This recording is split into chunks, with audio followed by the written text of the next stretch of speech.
Right now, the royal family are assembled on the balcony, I think, for the fly past by the Navy helicopters.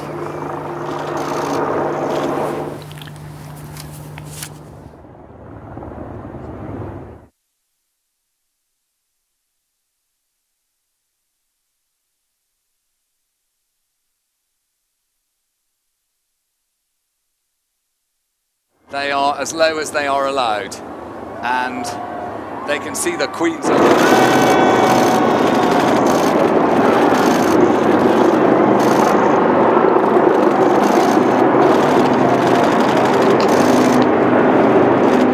All right, and we are still live in central London for the Queen's Jubilee, marking 70 years of her being on the British throne this year, for the first monarch in the nation's history to celebrate such a feat. Of course, there were thousands, you can see thousands of people flocking to central London to watch everything that has transpired in the last couple of minutes. We saw the 70 aircraft fly past, which was actually quite amazing to see, with the blue, red, and white colors streamed across the screen. It obviously must have taken quite a lot of practice for them to have synced that. And the Queen was on the balcony, as we saw earlier. She had on her very trusty sunglasses so that she could take a good look at the fly past going on. She was joined on the balcony with her children, Charles, Edward, and Anne, Prince William and Catherine, and also their children, as well as some other relatives who weren't in the immediate shot. A lot of people have been asking about the Sussexes. Yes, we're talking about Meghan and Harry.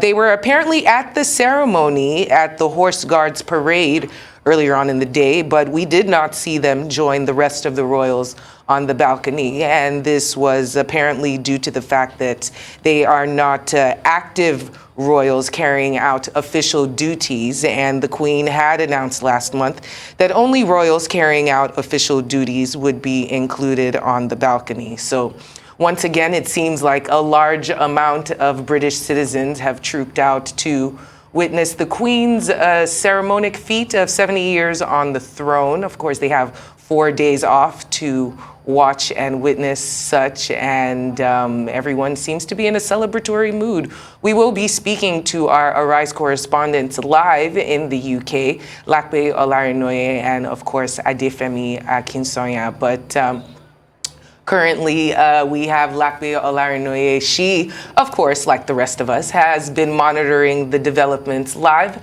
from London, and she joins us now.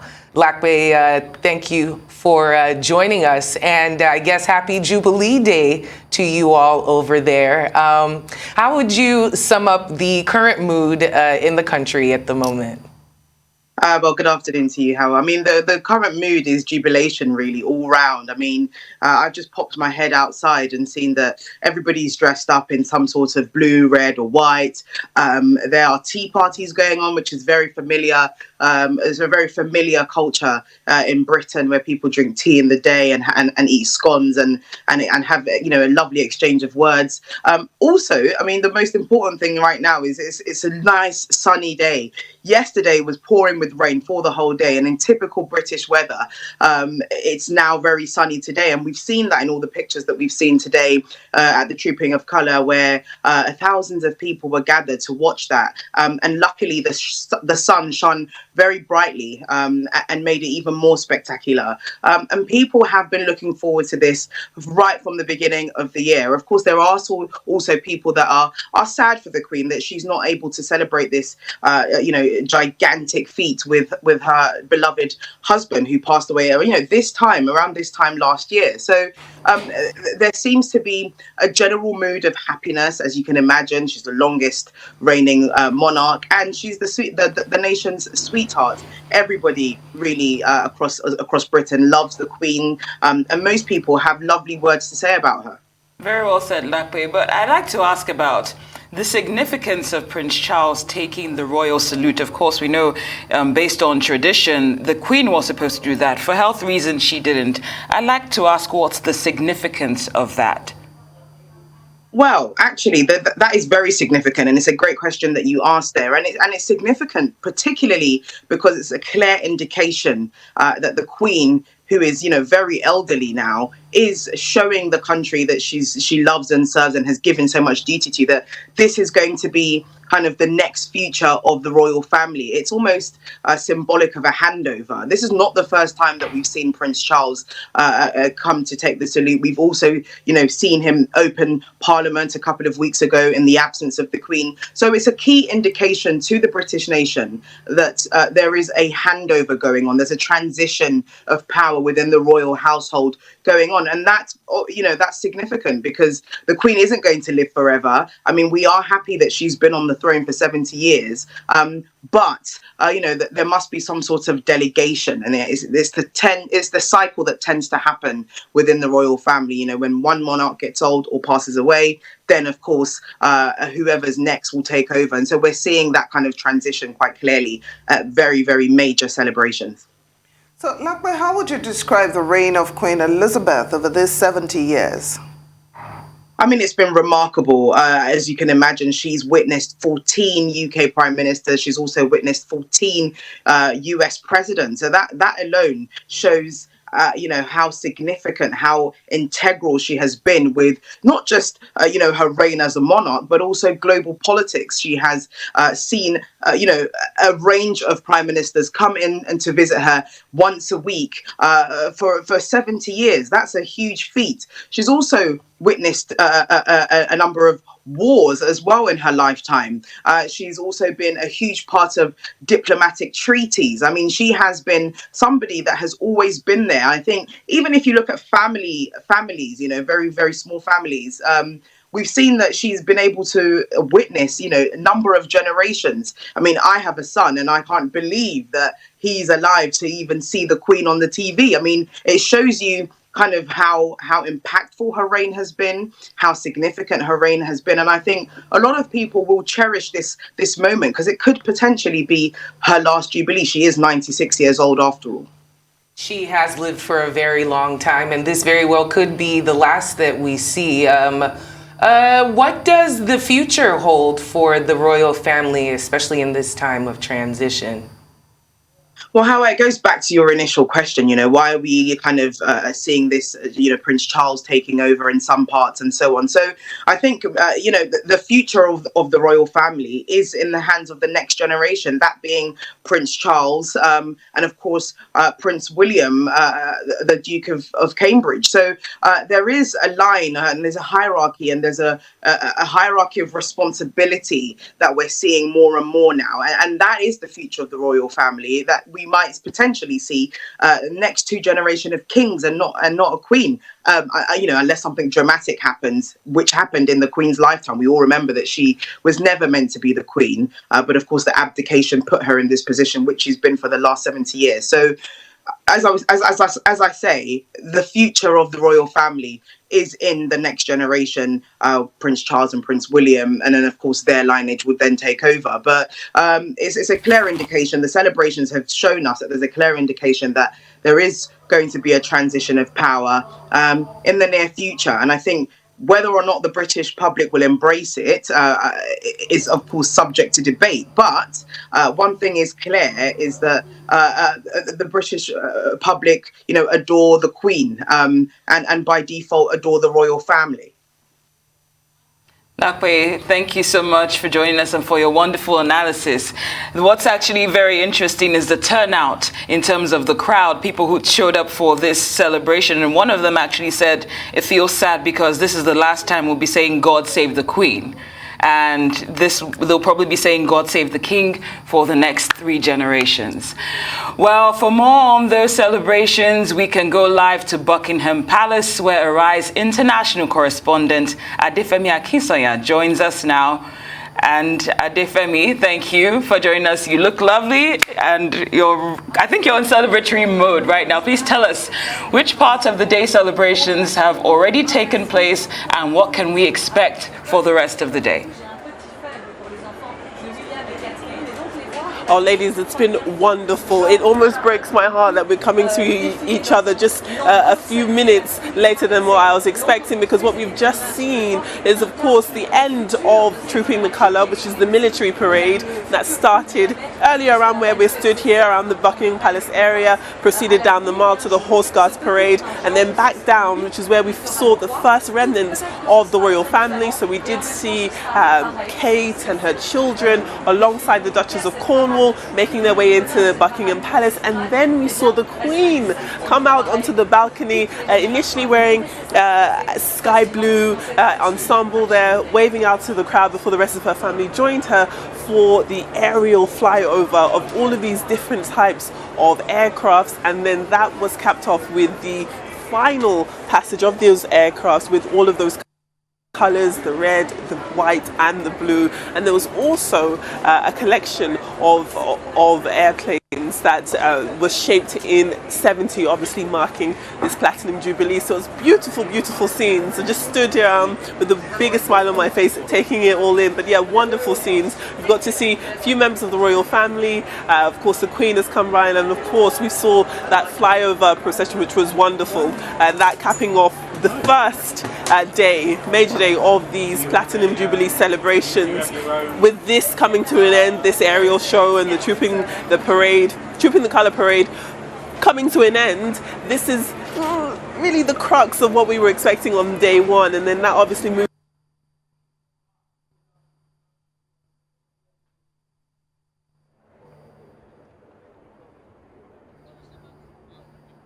of the Queen's Platinum Jubilee celebrations. And it definitely seems like the atmosphere of excitement is all over the world, and certainly in the UK. But Femi, what's been the atmosphere in light of this worsening economic situation that is being experienced by UK citizens right now? Well, you know, in the immediate area, there's a lot of euphoria. People are very happy to be celebrating this historic moment. Queen Elizabeth II is the longest reigning British monarch. No other king or queen in this country has reigned for as long as her. So in the immediate area, people are very, very happy. Lots of excitement, lots of face paints, lots of Union Jack flags, especially when the family came out to the balcony. You could see how happy people were. You could hear it too. But once you stretch out a little more back into the concept of everyday life in London, in England and across the United Kingdom, this is of course happening at a time where people are really feeling the financial pinch. The cost of living crisis is exactly that, a crisis where energy and home bills are skyrocketing.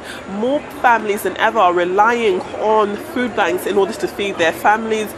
Job insecurity is rife, and then you've also got the growing population of the working poor, people who have gainful employment but aren't making enough money, which is why they are heavily reliant on food banks. So to have a celebration like this, of course, so much pomp and pageantry, a lot of money being put into this, it's coming as a slap in the face of many people who are suffering under this climate. And then that does lead to wider conversations about the relevance of this royal family and the monarchy as a whole, with Queen Elizabeth II being 96 years old, celebrating her 70th year on the throne. It's obviously expected that she's unlikely to serve another 70 years. So then the country, the world, looks ahead to what the new monarchy will look like with Prince Charles at the helm. And despite that being a little unsettling for many people to hear, it does sound as though for the time being Queen Elizabeth II is very much committed to staying the course as long as she can, and she said so in a report, in a statement that was released last night ahead of today. So again, it's hard to ignore the harsh realities of the fact that this 70th Jubilee celebration is happening at a time where many people in this country and across the world, but most certainly across the United Kingdom, are suffering financially.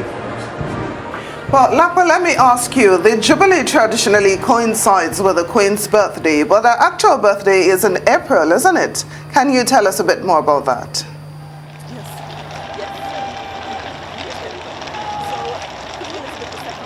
her actual date of birth is in April. She was born in 1926 in April, and that is her actual day. However, she also traditionally celebrates her second birthday, her official birthday, in the month of June. Traditionally, it's the second Saturday of June. That's obviously not the case this year. But that actually ties back to a trend started by her father. Now, his birthday, like mine, was in November, and naturally, Novembers, especially here in the United Kingdom, happen in the autumn/winter. So you can't imagine many people, or the monarch themselves, would have been happy to celebrate at a time of not great weather. And so that's why, and that's how the tradition of an official birthday within the summer months started. So that's why the Queen has two birthdays. She's carrying on the legacy from her father, and it'll be interesting to see once Prince Charles succeeds the throne if he will also have two birthdays, his actual birthday and an official birthday. Well said. Well, but we still have Lape with us. And Lape, I'd like to ask you this one, because of course it was a very wonderful celebration, but there was a bit of a scandalous situation. We understand an animal rights activist group called Animal Rebellion said its members were behind a protest that briefly disrupted the Queen's birthday parade. Any reasons why you think they chose this occasion? Well, of course, as you can imagine, the royal family are very, very, they're commonly known for hunting. They're commonly known for, having stags and so on, and using that as their coat of arms symbols and so on. So, of course, animal rights activists use this opportunity predominantly because of the crowd that's there, the awareness it will get. I mean, as Femi is right there in Buckingham Palace, there are several other news outlets that are there that would have captured this supposed awareness that animal activists are trying to raise. So I think it's a significant event to try and disrupt. But at the same time, I think from their point of view, it's about kind of catching the majority of the audience, but also sending that message across that amidst all this celebration, in their view, that the royal family is responsible for animal cruelty, which they think is wrong. So that's why those kinds of, pockets of disruptions could take place. But you have to be reminded that this is an event that shouldn't be overshadowed by such. It's something that has been remarkable. As Femi rightly said, she is the longest reigning monarch. The royal family is, a huge fabric of this country. They've existed since the 11th century, back to William the Conqueror era. And so, of course, a protest really shouldn't overshadow something that's very significant. More importantly, I think having an intense amount of security will also curb any kind of other mini uprisings that could be taking place. But I think the general consensus amongst British people is that they are very loyal to the Queen, and they're very grateful for her duty and service over the last 70 years. I think that is what people want to focus on today, and that is essentially the most important part of the day. Olari's international correspondent Adefemi Akinsoya and Lape Olarinoye, thank you so much for joining us on Newsday.